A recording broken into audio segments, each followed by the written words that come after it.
Hello everybody, thank you for joining me today. My name is Crystal Olivarria and I'm a scholarship coach. And today we're going to be talking about 3 ways to streamline the scholarship application process. So to begin this video with a quote, it's by Albert Hubbard, who is an American writer. He says, "It does not take much strength to do things, but it requires a great deal of strength to decide what to do." And I find this to be particularly true. So my question to you today is, are you willing to do what it takes to separate the good opportunities from the great opportunities?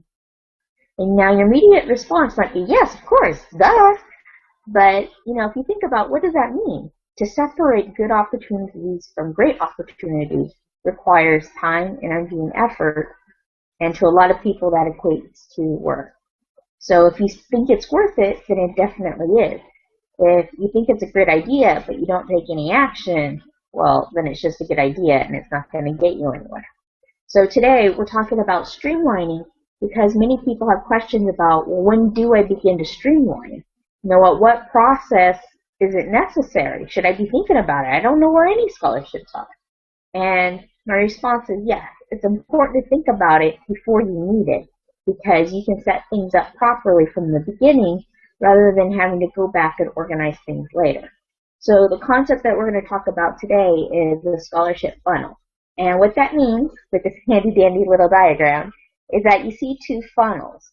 This funnel right over here is the one where it looks like you have a few opportunities coming into the funnel, and you see all the space between the opportunities. Each dot represents a scholarship, and they're different colored dots. So one could be an academic scholarship. It could also be something that has to do with perhaps your GPA, your SAT score, something you've done. And the other colored dot, the green dot, represents other activities that might be fun scholarships or scholarships that are non-academic that you might think are interesting. They could be art scholarships, photo scholarships, poem scholarships, scholarships that require essays about maybe bullying, cyberbullying, or other things. So this is what happens. A lot of people get stuck on this side because they don't know where any of the scholarships are. They're out there looking for them. They're out there finding them. A few start trickling in. And this is where a lot of people spend their effort. When you're over here, you're looking for scholarships. So you don't have many scholarships to separate the good from the great ones. What you want to do is you want to be over here where you have so many scholarships that are coming your way that you need a process to filter them and to streamline them to figure out what are the good opportunities versus what are the great opportunities. And there's several ways to do this, but certainly in the beginning you'll start by looking for scholarships, and I'll talk about this on other videos as far as where you can go to get individual scholarships, where are the secret hiding places to be looking for them. But eventually what you want to do is you want your friends, your family, your loved ones, teachers, guidance counselors to basically recruit scholarship opportunities for you and bring them to you. So on this side of on this funnel, this is where you're looking for the opportunity. Then you move over to this side of the funnel, and this is where other people are bringing opportunities to you, and that's why it takes a lot less work to be on this side than it does on this side. This side, you're spending your effort looking for the scholarships. On this side, you've made it to the point where you're spending your time sorting the scholarships rather than finding them. And what you want to do to build momentum to get to this part is you're going to want to go ahead and create a list of the different scholarship opportunities. So you're going to want to create something that looks like this, where it's going to be the due date with the scholarships. You're going to have the date, and then you're going to have the name of the scholarships with the amount. And then you can have a little checkbox system on the side of, when you have found it, is this one that you qualified for? I put a circle around the box. Yes, we're going to qualify for this one.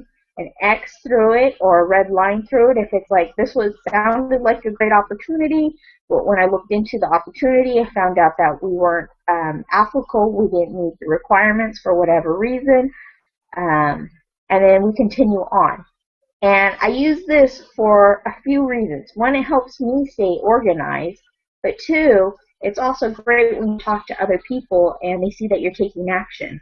The whole point is you want to provide social proof that you're doing something. You are using your time wisely, and then other people want to help you more.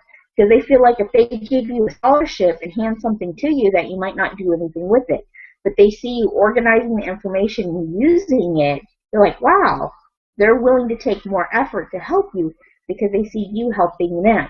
And in that way, you're setting off the work for someone else to do it because they're willing to do it, they want to do it, and that's part of the streamline process. So step number 1 is create your funnel. Create your funnel and understand that you need to go from the side with searching for the scholarships to the side of actually sorting through them. Step number 2 is to create a list that you can use as social proof to other people to help engage them into why they should be helping you. You are keeping a list. You are keeping track of the opportunities. And the third thing that you want to do is create another page with even more checklists so that you can keep track of why you deserve scholarships.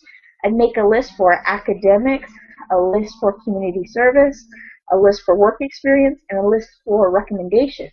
Because what's going to happen is as you start applying to more and more scholarships, you might forget an important detail, such as a great organization you work for, how many community service hours you did, an honorable mention, and you don't want to forget that. So you want to create a list that you can use as a cheat sheet, because this cheat sheet will eliminate time of you having to go back later and think about, well, what did I do? How did I get it done? And the whole point is to reduce the amount of time you need to get through these scholarships. And after a while, it'll come to you very naturally because you'll keep telling the same story over and over and over again. And that's the difference between the 2 different types of scholarships. One is academics or something that relies on facts. They're facts that you can use, specific organizations you've worked for, specific circumstances that you've been in that you just recite over and over and over again.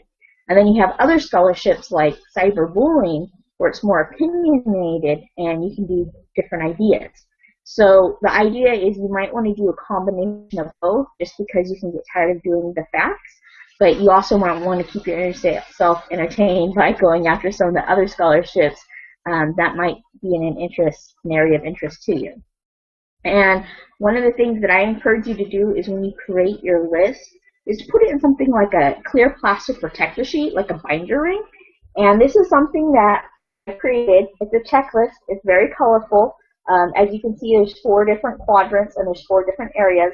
And the great thing about making something visual like this is that this is something that you can show other people. So it reminds them of what you're good at or things that they didn't know about you. So that when they go and search for scholarships for you, they're like, oh yeah, I remember reading about, how much community service this person did. I'm going to recommend scholarships, or I know my local Rotary has scholarships. Or academics, wow, I didn't know your grades were that high. This is really great when it comes to family get-togethers and other things like that. And then on the back,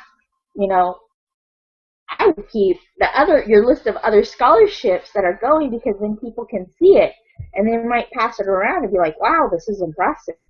They might tell your aunts and uncles and other people who see this might tell their children, wow, you need to do something like this. And what it does is it builds your credibility and respect so that they want to help you out even further. Because the likelihood is they want their kids to apply for scholarships, so they're going to want to make you a good example and be like, well, your niece is doing it, your nephew's doing it, your cousin's doing it, somebody's doing it, you should go back to school and follow them. And then they're going to want to make you look good by giving you more scholarships to sift and sort through. So when you streamline it, you're giving other people an incentive to give you the most amount of information possible. And over time, what will happen is they'll start to sift through the scholarships based upon the information that you find out. So the more time you take to fill this out as far as your as far as your checklist, and filling out the 4 quadrants with the academic, the community service, the work experience, and the recommendations, the more time you spend communicating clearly, the easier it is going to be for other people to figure out whether or not other scholarships are going to be a good opportunity for you. And the last thing I will say is that make